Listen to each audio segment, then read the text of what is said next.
playing for about 2.5 years. And the reason why I play taiko is because I love it. I love all types of music.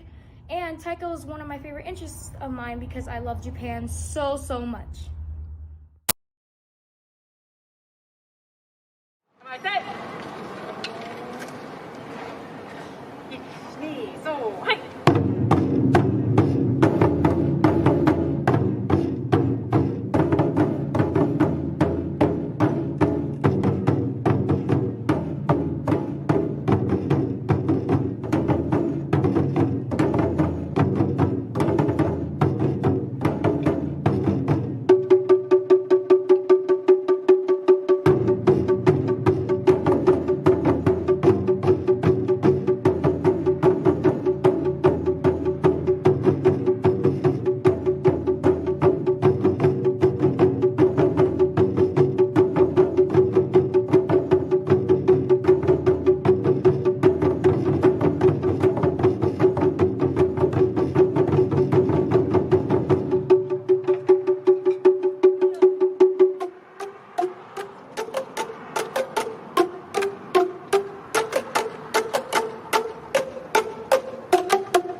ram tam tam.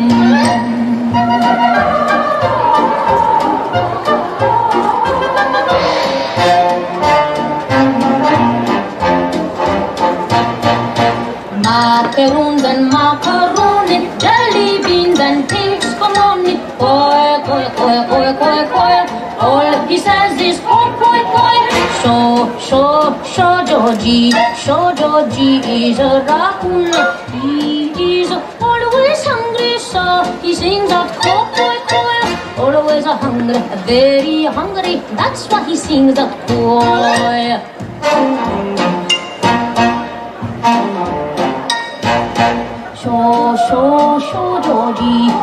Georgie is a raccoon.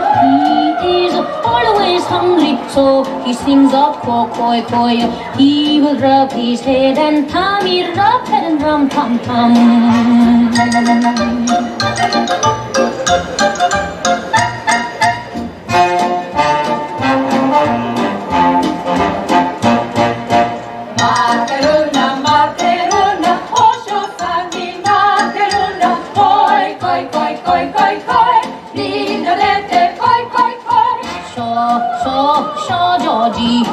Georgie is a raccoon.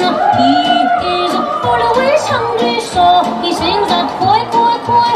Always hungry, very hungry, that's why he sings out koi.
Hello, everyone, and welcome to our 37th annual and first time virtual Matsuri Festival. We so wish we could see everyone live and in person, but we hope you enjoy what has been put together for you this weekend. My name is Roseanne Shrimp, and I have been a part of this wonderful committee for about 28 years. Many of the beginning years were as the City of Phoenix Parks and Recreation Department liaison. When I retired from the city in 2017, I continued my involvement as the volunteer operations and food vendor coordinator. What I do is more behind the scenes. I filed the necessary event permits, work endlessly with the Parks Department, acquire the equipment rental company that includes all your tents, tables, chairs, sandbags, stages, restrooms, power, etc. I also work with all the food vendors. That includes sending out applications, reviewing menus, compiling their equipment and power needs, intense communication, mapping their locations, the ice company, etc. Other things I do are secure the ATM, sound equipment, hiring security and labor, mapping out the entire festival site, which involves working with all the other coordinators and committee members, and assist with festival parking. I am sure I am missing a few things, but for the most part, this is kind of boring festival duties for the general participant, but a big part to provide all of you with a great festival experience. I would like to take a moment to thank and remember some wonderful past committee members who have mentored and inspired me. Doris Asano, Masako Takaguchi, and Ted Namba. Thank you all again for supporting our virtual Matsuri Festival, and we sure hope to be back at the park next year. Please support our raffle that includes a Japan airline ticket, American airline tickets, taiko drumming classes, gift certificates, and more. Tickets start at only $1 each. All proceeds directly support this and future Matsuri festivals.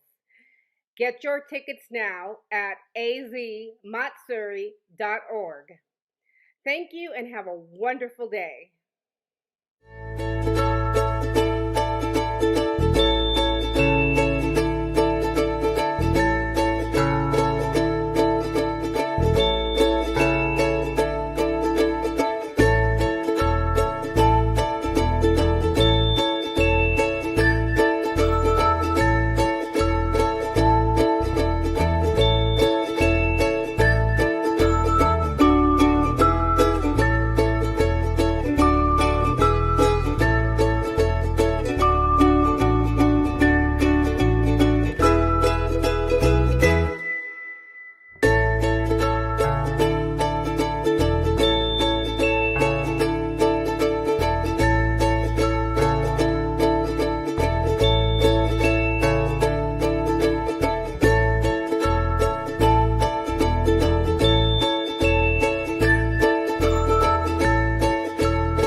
Many things that once required human brain power can now be handled by artificial intelligence. AI's ability to swiftly analyze complex data lets it identify individuals in a crowd or precisely predict traffic flows to alleviate congestion. Now, a new use has been found for AI in Japan in the world of manga and anime. A service called Sai-chan uses AI to create unique illustrations of faces. It works like this. Choose the face you like best from the first selection presented. The AI analyzes your preference and instantly creates 14 similar images. Manually drawing a human character takes us at least 2 weeks and up to a month. The AI gets the same kinds of results in just 0.03 seconds. The AI learns your preferences from your selections, getting more accurate each time. Millions of variations are possible. This game production company uses Sai-chan to develop characters for their games.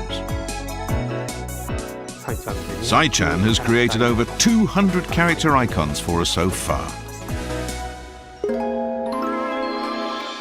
Japan's most famous cartoonist laid down his pens decades ago, but a pioneering AI project has brought his spirit back to life. Tezuka Osamu, known as the god of manga, left behind over 700 works. His constant theme was the dignity of life amid the dangers of excessive reliance on advanced science and technology. What kind of work would Tezuka create if he were still alive today? A solid-state memory manufacturer decided their big data techniques could answer that question. We wondered if our technology could also contribute to creating manga, that essentially Japanese art form.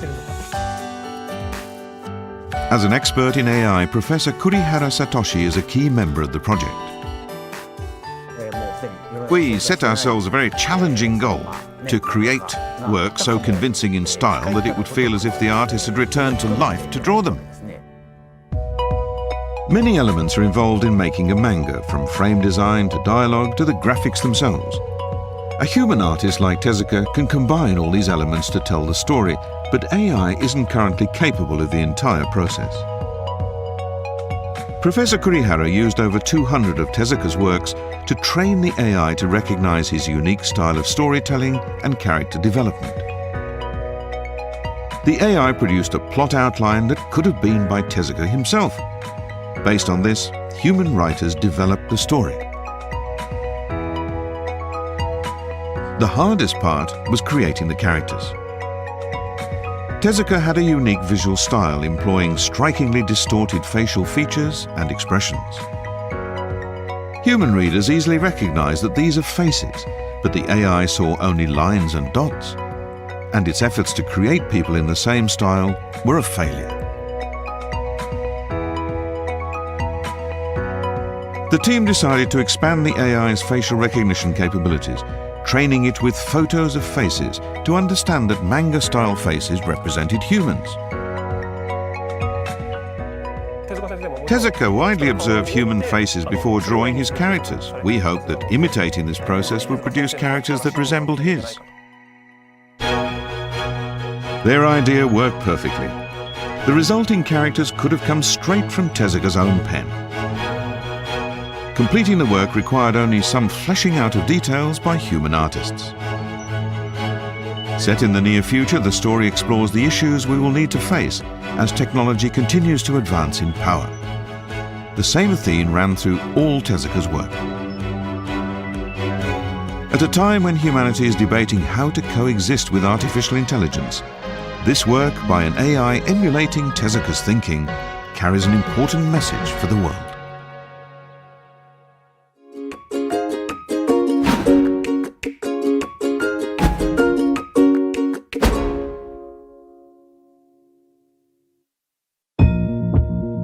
As COVID-19 continues to spread, health authorities worldwide are asking people to wear masks. During the 1918 influenza pandemic, the Japanese learned that masks protect against infection. Ever since, it's been the custom here to wear masks to maintain hygiene. As early as primary schools, Japanese children learn to wear masks when serving meals. Masks protect us, and more importantly, they stop us infecting others with our coughs and colds. Wearing masks is considered good manners and encourages other hygienic habits among the public. From winter, peak season for colds, right through spring with its pollen allergies, large numbers of people wear masks in Japan. So before COVID-19 arrived, 1 in 3 Japanese was already wearing a mask. The huge market for masks means you can choose from an extraordinary variety of over 1,000 designs. The current situation means we need to wear masks far more than usual, and in many more locations. It's stressful to keep a mask on for many hours at a time, and this spurred one sports apparel maker to devise a solution. They realized that the special stretchable material they developed for swimwear and sports clothing could help. They used it to create highly flexible masks that fit the face snugly. As well as being very comfortable, they can be washed and reused. The summer heat has brought demand for cooler mask designs. This company has been dyeing and working with fabrics for over 70 years. They have a new product, the Cool Mask. It's made from special heat-dissipating yarn, woven using techniques refined over many years of fabric manufacturing. Normally, woven masks have an uneven surface and only touch your face intermittently, so any cooling effect is slight. We wanted to maximize contact with the skin. Their unique weaving method produces an even surface that lies flat on the face and feels much cooler. There's a noticeable temperature difference between their cool mask and regular non-woven masks. The hand that rested on the non-woven mask has a temperature of 32 degrees Celsius. The hand that was on the new cool material measures only 29 degrees. There's also a special inner pad which can be dampened in cold water and inserted in the mask's pocket. This further cools the air inside the mask. Another trend is colourful masks based on traditional designs. Kagayuzen is a famous artisanal kimono dyeing method. Now masks made from Kagayuzen let you enjoy this beautiful look every day. We are living through a period where everyone has had to give up most public types of entertainment. This mother and daughter decided that at least they'd have some fun making their own masks. Today they've chosen a typical midsummer theme, fireworks. I thought I'd make masks that give me the feeling of being at a fireworks display. It worked well, and I found it really brightens up my day. Today I'm wearing black and white, so I thought a pink mask would match my clothes. Japanese masks, uniquely designed for comfort and cool looks, as well as to keep us safe and healthy.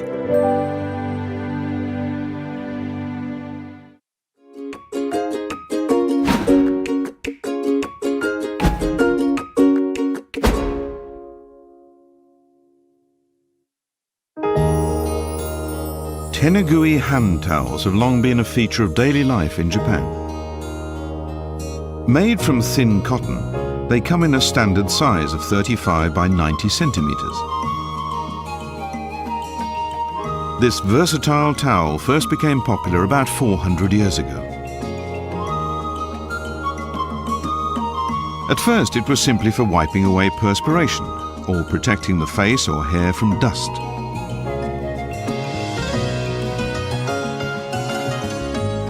But even today, people are still finding new uses for tenugui. They're a great way to wrap box lunches and drink bottles. and even things like tissue boxes. A simple, everyday item that reflects so much of Japanese culture.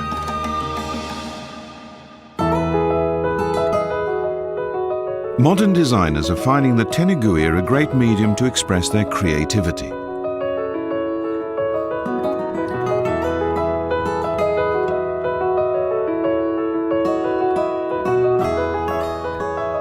Simple to frame, they add a decorative touch to any interior.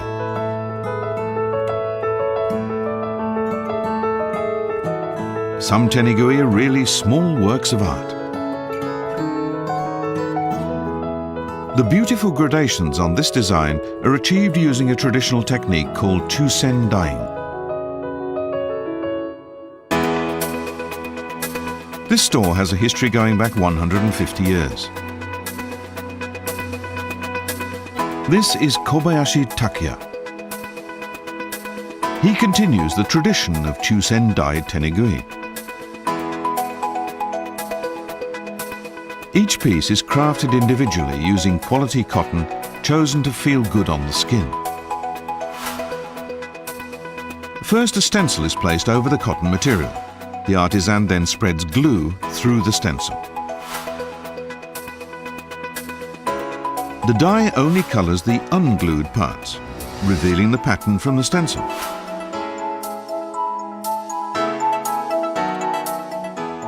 Since they are made by hand, each tenugui is slightly different in colour. Everyone's tenugui will be unique. For more complex designs, the artisan creates walls of glue to prevent the different colours spreading and mixing as they are applied. The real skill lies in creating gradation effects. To do this, the cloth isn't soaked in glue and two colours are applied simultaneously. Kakigori is a kind of shaved ice popular in summer. Delicate gradations of colour suggest a summery feeling.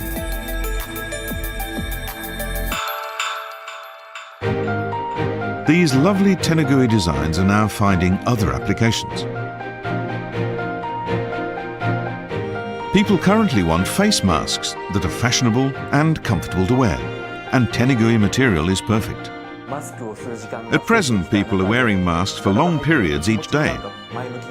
I think our tenugui masks are catching on because of their bright, cheerful patterns. Kobayashi, hearing that schools were short of face masks, decided to give tenugui masks to his local primary school. It's much softer than regular masks. It feels great. Mine's a chameleon. Cool. The endlessly versatile tenugui. A familiar everyday item for centuries, it continues to find new uses.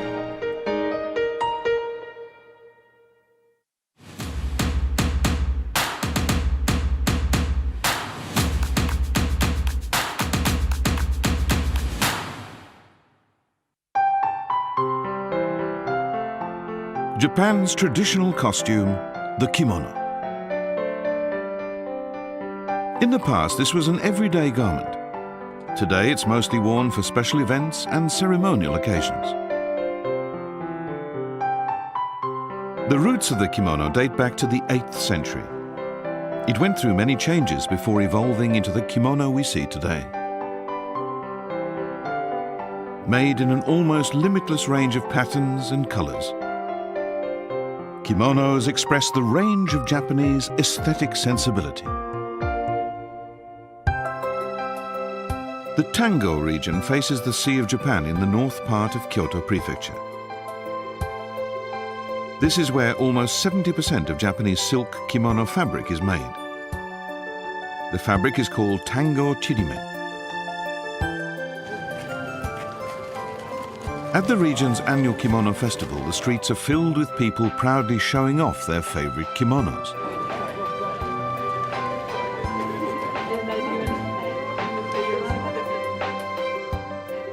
This is what makes Tango Chirimen fabric special, its wrinkled surface. These fine, irregular wrinkles reflect light randomly, adding a unique depth and richness to the colors of the cloth. Tango Chirimen has a 300-year history. Production involves a great many processes and is highly skilled work. Creating wrinkles in the cloth is one of the most complex of all these processes. First, the yarn is strongly twisted at high speed. The twisted yarn is then woven into fabric.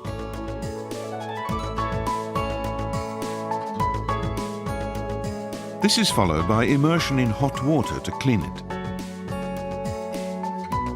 In the hot water, the twisted yarn loosens and tries to return to its original shape. It's this that produces the distinctive wrinkles. It gives the cloth a very beautiful luster. That's why our fabric was always highly valued and used for top-quality kimonos. Recently, kimono designers have been taking their motifs from the world outside Japan. This kimono was inspired by one of Argentina's most famous glaciers. Silver and blue yarns are interwoven to suggest streams of melting ice on the glacier surface. This project was a great opportunity for me to get to know other cultures and at the same time to communicate Japanese culture to the world. One of Kyoto's oldest kimono stores is also one of the most adventurous.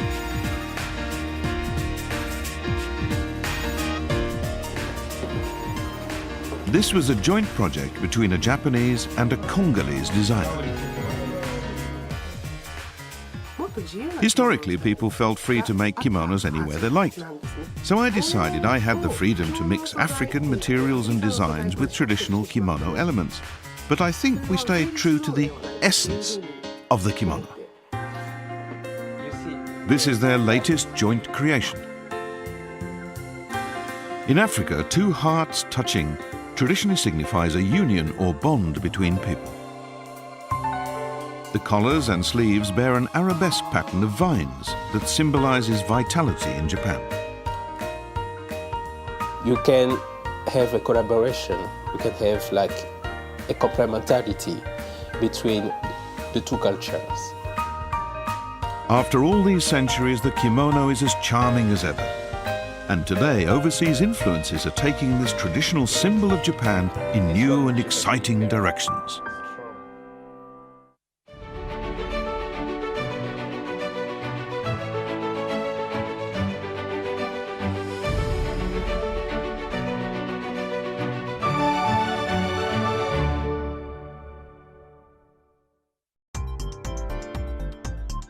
The Japanese currency is the yen. There are 6 types of coins and 4 banknote denominations. Shining a light through the blank center portion of this banknote reveals a hidden duplicate of the main portrait. This is just one of many unique anti-counterfeiting measures used in Japanese currency.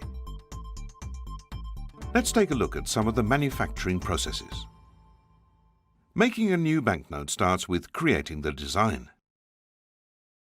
This work is done by specialist banknote designers and engravers. Using extremely fine brushes, they first create the complex, highly detailed image. This is then cut into the copper plate that will be used for printing. The carved lines are so fine, there may be 10 or more per millimeter.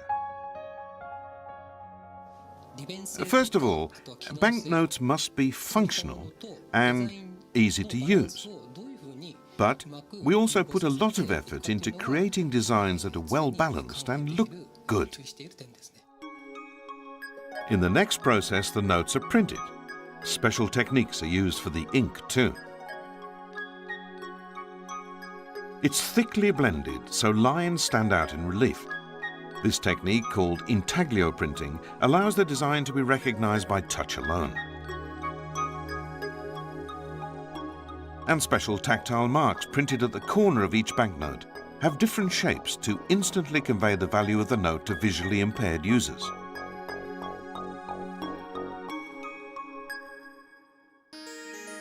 The most important technologies in currency manufacture are those to prevent counterfeiting. To make them harder to forge, many of the lines in a banknote design are printed narrower than a human hair. The name of Japan's central bank is printed in letters invisible without a magnifying glass. Such designs are impossible to reproduce without very sophisticated printing technology. Microprinting techniques that produce effects invisible to the naked eye are highly effective against counterfeiters. The edge of the largest value 500 yen coin is helically milled to give it a pattern of slanted grooves.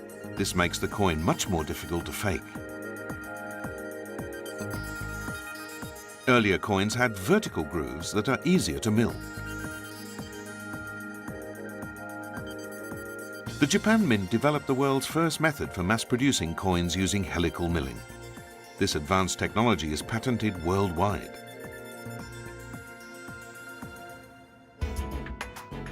Technological developments are incorporated as soon as feasible. Holograms are used on the 10,000 and 5,000 yen notes. Tilt the note and the color and design of the hologram change. Tilting this note vertically reveals the word Nippon, meaning Japan.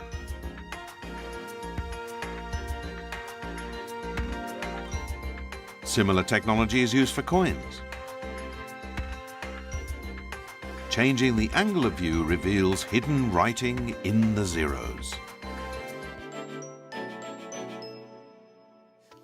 To make one of our products requires a combination of technologies and skills from many different specialists.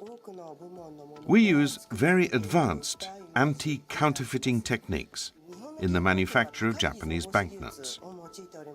I think that is the main reason why counterfeit currency is extremely rare in Japan compared to most other countries.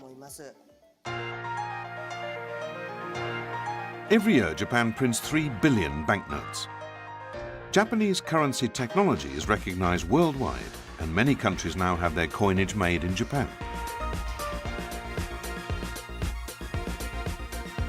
Society depends on currency that can be trusted. That's why Japan's coins and banknotes feature some of the world's most sophisticated technology.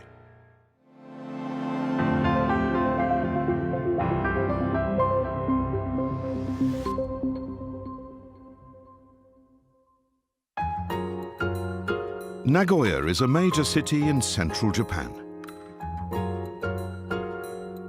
On its outskirts lies Arimatsu, home to a famous traditional craft called Arimatsu Shibori tie-dyeing. These cotton-dyed fabrics have always been popular for summer clothing. Tie-dyeing is a method of resist dyeing, where parts of the fabric are tied, folded, or wrapped. This creates white patterns in the places where the dye doesn't reach. The method is used the world over. What makes Arimatsu Shibori unique is its complexity and depth. More than 100 traditional techniques are still in use here. This craft has been practiced for over 400 years. It's mainly the town's women who ensure it continues to flourish. Good morning, everyone! Hitomi Takahashi is one of the town's best dyers. Based on her years of experience, Takahashi expertly ties the cloth with thread to create intricately beautiful patterns. There are no sketches or plans. She ties each knot to achieve design she mentally visualizes. After dyeing, the tightly tied off parts will stay white and create the patterns. The finished product is bold and striking, but a closer look reveals detailed, sharp distinctions between white and colored areas. This is what makes Takahashi's design so appealing. You don't always have to produce exactly the same pattern, and that's what fascinates me. Getting a new generation interested is important, and I'm doing my best to involve more young people in our craft. It would be a shame if it died out. A group of young Arimatsu dyers is experimenting with new ways to use these traditional techniques. Yu Ito is one of this group. Ito learned a traditional method in which folded fabric is compressed between boards. The fabric is folded into triangles, then tightly bound between two boards. Only the exposed edges will be colored by the dye, while the protected parts form a white pattern. Patterns also depend on how long the fabric is dyed and how deeply it's dipped into the dye. This requires a high level of skill. Ito wanted to take this traditional method a step further by using multiple hues to create more colorful designs. Her idea was to use brushes to apply extra colors. Here she's brushing yellow dye along a corner edge.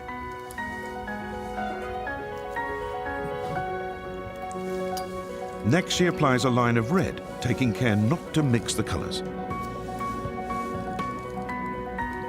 And finally she dips the last uncolored corner into the dye. The time immersed in the dye determines the intensity of the color. Unfolding the fabric reveals a pattern of yellow and deep red flowers, standing out against a pale blue background.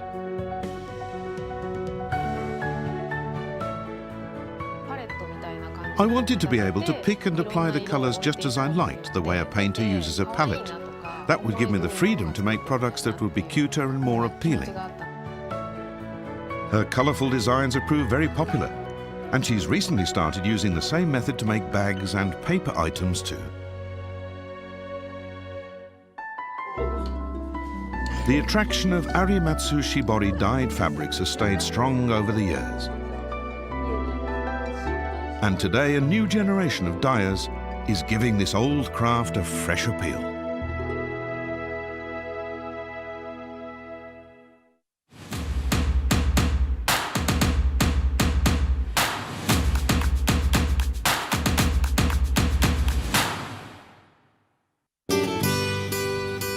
Kumamoto Prefecture is located in the south of Japan on the island of Kyushu.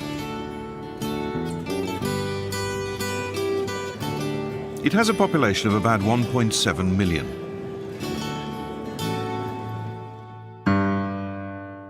A major earthquake struck the region in 2016, causing enormous destruction.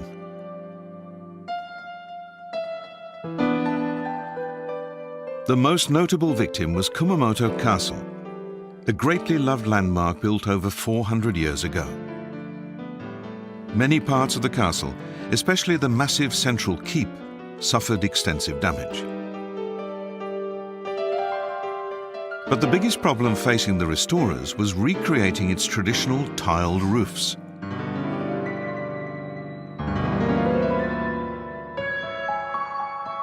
This type of roof consists of overlapping tiles, fitting together precisely to form a tight seal. Made of clay, these tiles provide excellent insulation, keeping interiors cool in summer and warm in winter.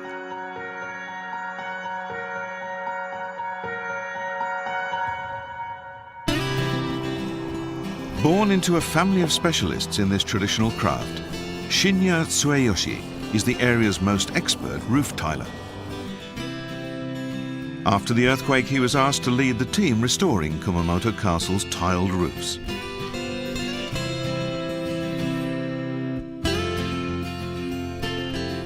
It was a hectic time for Tsueyoshi, already inundated with orders from homeowners with earthquake-damaged roofs.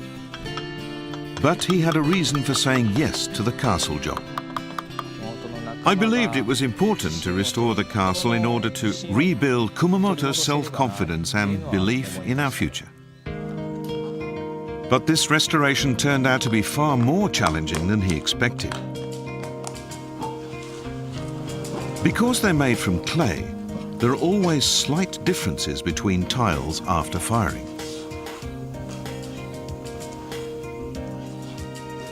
Look at that! When one tile is fitted over the next, there's usually a small gap. Tilers fix this by chiseling away a few millimeters of the surface.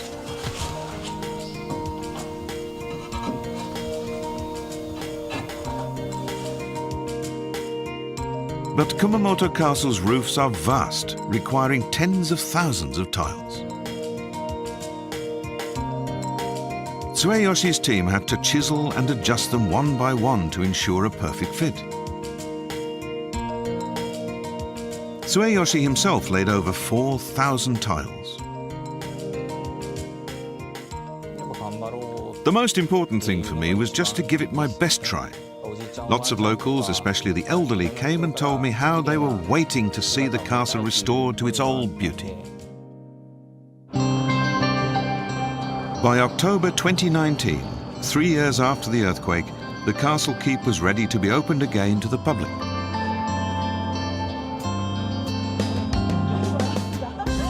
It was time to see the fruit of Tsueyoshi's years of effort.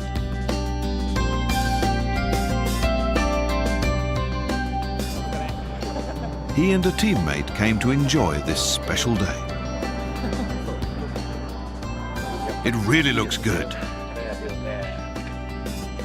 It's an awe-inspiring sight. This castle has always been the symbol of Kumamoto, you know. My work here is done at last. The castle is restored and ready for people to visit and enjoy. It's been a long wait for Kumamoto, but their castle proudly stands in all its strength again. A fitting symbol for the restored spirit of a proud region.